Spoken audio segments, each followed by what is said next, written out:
അറിഞ്ഞോ, രഹസ്യമായി ഉണ്ടായ ഗർഭം രഹസ്യമായി ഇല്ലാതാക്കാൻ ഒരു ആപ്പുണ്ട്. അതിന് കൂട്ടുനിന്നാൽ ആശുപത്രിക്കാർക്കും ഗുണമേറെ. എറണാകുളത്തെ ഒരു ഹോസ്പിറ്റലിൽ ദിവസേന ആപ്പ് വഴി മാത്രം 3 മുതൽ 10 വരെ പെൺകുട്ടികൾ അബോർഷനുകൾക്കായി എത്തുന്നു. 10,000 രൂപയ്ക്ക് താഴെയാണ് ഒരു അബോർഷന് മെഡിക്കൽ ആപ്പിന്റെ കമ്പനി ഹോസ്പിറ്റലിന് നൽകുന്നത്. ഈ വിഷയത്തെ ബേസ് ചെയ്ത് കാസ പങ്കുവച്ചൊരു പോസ്റ്റ് ഓരോ മാതാപിതാക്കളും അറിഞ്ഞിരിക്കേണ്ട കാര്യങ്ങളാണ്. നശിക്കുന്ന യുവതലമുറയെ രക്ഷിക്കാൻ മാതാപിതാക്കളെങ്കിലും മുന്നോട്ട് വരണമെന്ന അപേക്ഷയാണ് ഈ കുറിപ്പ്. വഴിതെറ്റുന്ന യുവത്വം, വകതിരിവില്ലാത്ത മാതാപിതാക്കൾ, ചുംബന സമരവും കെട്ടുതാലി കത്തിക്കലും യോനി കവാടവും ഇന്ന് ദൈവത്തിന്റെ സ്വന്തം നാടിനെ കൊണ്ടെത്തിച്ചിരിക്കുന്നത് ഒരു ലൈംഗിക അരാജകത്വത്തിലേക്കാണെന്നാണ് പുറത്തുവരുന്ന ഓരോ വിവരങ്ങളും സൂചിപ്പിക്കുന്നത്. കേരള മനസാക്ഷിയെ ഞെട്ടിച്ച ഒരു സംഭവം മധ്യ കേരളത്തിൽ ഉണ്ടായിട്ട് ഏതാനും ദിവസങ്ങൾ കഴിഞ്ഞതേയുള്ളൂ. തുടർന്ന് 5 ദിവസങ്ങൾക്ക് ശേഷം ഹോസ്റ്റൽ മുറിയിലെ ബാത്റൂമിൽ സുഖപ്രസവം നടത്തിയ 19-കാരിയുടെ വാർത്തയും ഞെട്ടലോടെ തന്നെയാണ് കേരളം ശ്രവിച്ചത്. എന്നാൽ ഇതൊക്കെ മഞ്ഞുമലയുടെ മുകൾ ഭാഗം കാണിച്ചു തരുന്ന ചില ഒറ്റപ്പെട്ട സംഭവങ്ങൾ മാത്രം. കഴിഞ്ഞ ദിവസം ഞങ്ങൾക്ക് ലഭിച്ച ഒരു വിവരം വളരെ ഞെട്ടിക്കുന്നതായിരുന്നു. അവിഹിത ഗർഭം ഇല്ലാതാക്കാനുള്ള അബോർഷനുകൾ നടക്കുന്നത് പ്ലേ സ്റ്റോറിലുള്ള മെഡിക്കൽ ആപ്പ് വഴി. അബോർഷന് വിധേയമാകുന്നത് കൂടുതലും 22 വയസ്സിന് താഴെയുള്ള പെൺകുട്ടികൾ. മെഡിക്കൽ ആപ്പുമായി കോൺട്രാക്ട് സൈൻ ചെയ്തിട്ടുള്ള ഹോസ്പിറ്റലുകളിൽ ഓരോ ദിവസവും നടക്കുന്നത് 10-ന് മുകളിൽ അബോർഷനുകൾ. ലൈംഗിക ബന്ധത്തിന് ശേഷം ഗർഭധാരണം തടയുന്നതിനായി കഴിക്കുന്ന ഐപിൽ പോലെയുള്ള ഗുളികകളുടെ വിൽപ്പനയും തകൃതി. ഹോസ്പിറ്റലുകളിൽ അപ്പോയിന്റ്മെന്റ് എടുക്കുന്നതിനും അതുപോലെ തുടർ മരുന്നുകൾക്കുമുള്ള മെഡിക്കൽ ആപ്പുകൾ പ്ലേ സ്റ്റോറിൽ നിലവിലുണ്ട്. ഈ ആപ്പ് വഴി ഏറ്റവും കൂടുതൽ ചികിത്സയ്ക്കായി ഹോസ്പിറ്റലിൽ എത്തുന്നത് അബോർഷന് വേണ്ടിയുള്ള പെൺകുട്ടികളാണ്. ഇത് ഞെട്ടിക്കുന്നു.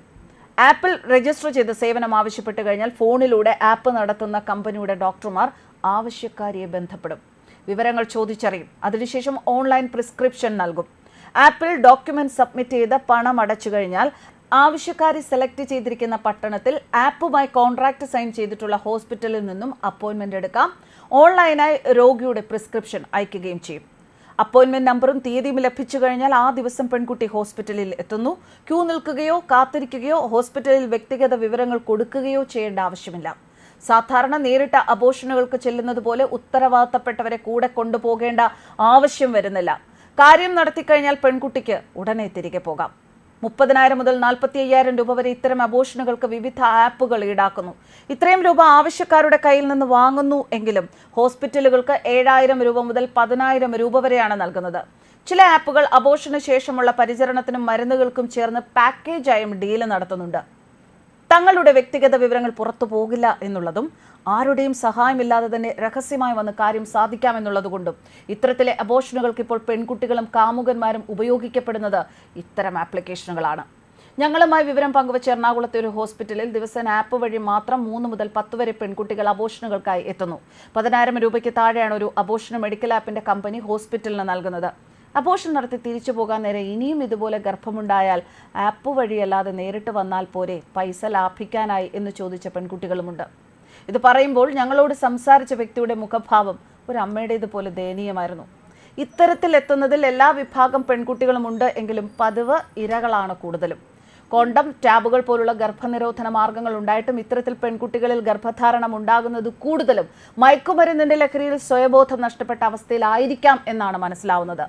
ഇത്തരത്തിൽ മയക്കുമരുന്ന് ഉപയോഗിക്കുന്ന പെൺകുട്ടികളിൽ ലൈംഗിക ബന്ധത്തിന് ശേഷമുള്ള ശാരീരിക മാറ്റങ്ങൾ, ഗർഭാവസ്ഥയിലുള്ള ക്ഷീണങ്ങളുമൊക്കെ അനുഭവപ്പെടാത്തത് കൊണ്ടായിരിക്കാം ചിലരെങ്കിലും ബാത്റൂമിലെ സുഖപ്രസവത്തിലേക്ക് എത്തുന്നത് എന്നാണ് മനസ്സിലാവുന്നത്.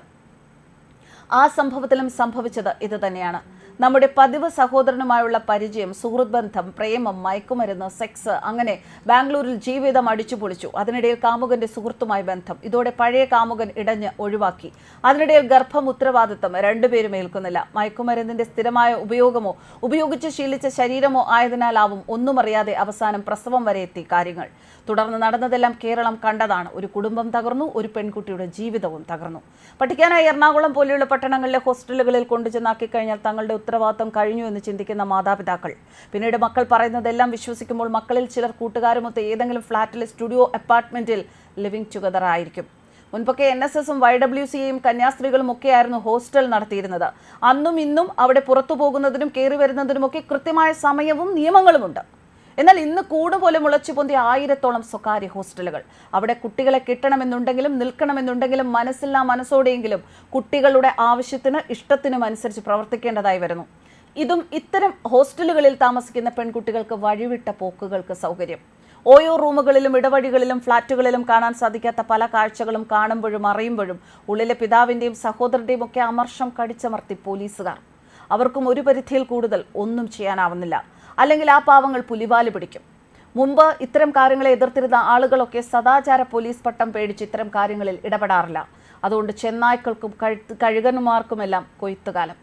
അരച്ചാൻ വയറിനു വേണ്ടി വേശ്യകളായി മാറേണ്ടി വന്ന സഹോദരിമാർ ഇന്ന് തെരുവുകളിലില്ല. പകരം സ്ത്രീകളെ വെല്ലുന്ന ആകാരവടിവോടും സൗന്ദര്യത്തോടും കൂടിയ ട്രാൻസ്ജെൻഡറുകൾ ആ ഫീൽഡ് കൈയടക്കിയിരിക്കുന്നു. മിക്കവാറും പട്ടണത്തിലെ എല്ലാ ഭാഗത്തെയും ഇടവഴികളിലും ഇരുട്ടുവീണ സ്ഥലങ്ങളിലും പുലർച്ചെ വരെ അവരുണ്ട്. അവരെ തേടിയെത്തുന്നത് ഏറെയും വിദ്യാർത്ഥികളും യുവാക്കളും. ഒരാളെ തൃപ്തിപ്പെടുത്തിയ ശേഷം ഉടനെ അടുത്ത ആളിലേക്ക്. പുലർച്ചെ വരെ നീളുമ്പോൾ ചിലപ്പോൾ 25 or 30 പേരെ തൃപ്തിപ്പെടുത്തുന്നുണ്ടാവാം. സത്യത്തിൽ എയ്ഡ്സിന്റെ മൊത്ത വ്യാപാരമാണ് അവിടെ നടക്കുന്നത്. പുരോഗമന പ്രസ്ഥാനങ്ങളും യുവജന സംഘടനകളും മാധ്യമങ്ങളും രാഷ്ട്രീയ പ്രസ്ഥാനങ്ങളും ഒപ്പം ഇവരെയെല്ലാം നിയന്ത്രിക്കുന്ന മതമൗലികവാദ സംഘടനകളും രാജ്യത്തിന്റെ തകർച്ച ആഗ്രഹിക്കുന്ന പുറത്തുനിന്നുള്ള ആളുകളും എല്ലാം ചേർന്ന് നമ്മുടെ യുവതലമുറയെ നശിപ്പിച്ചുകൊണ്ടിരിക്കുന്നു. കുട്ടികളെക്കാൾ ബോധം വെക്കേണ്ടത് മാതാപിതാക്കൾക്കാണ്. പക്ഷെ ആരോട് പറയാൻ, ആര് കേൾക്കാൻ? ഇങ്ങനെയാണ് കാസയുടെ ഈ പോസ്റ്റ് അവസാനിക്കുന്നത്. ഒരു 50% മാതാപിതാക്കൾക്കെങ്കിലും ഈ പോസ്റ്റ് വായിച്ചൊരു അവയർനെസ് ഉണ്ടായാൽ, അതിലൂടെ സ്വന്തം മക്കളുടെ മേലൊരു കണ്ണ് വെക്കാൻ അവർക്ക് തോന്നിയാൽ, ഒരിക്കലും കുട്ടികൾക്ക് സ്വാതന്ത്ര്യം കൊടുക്കരുത് എന്ന് പറയുന്നില്ല. സ്വാതന്ത്ര്യം കൊടുക്കുമ്പോഴും അവരുടെ കടിഞ്ഞാണിൻ്റെ ഒരു ചരട് നമ്മുടെ കയ്യിൽ ഉണ്ടാകണം എന്നുള്ളതാണ് ഓരോ മാതാപിതാക്കളും മനസ്സിൽ വെക്കേണ്ട ഏറ്റവും പ്രധാനമായ കാര്യം. ഇല്ലെങ്കിൽ നമ്മുടെ മക്കളും ഇതുപോലെ നമ്മുടെ കൈവിട്ടു പോകും. News desk Karma news.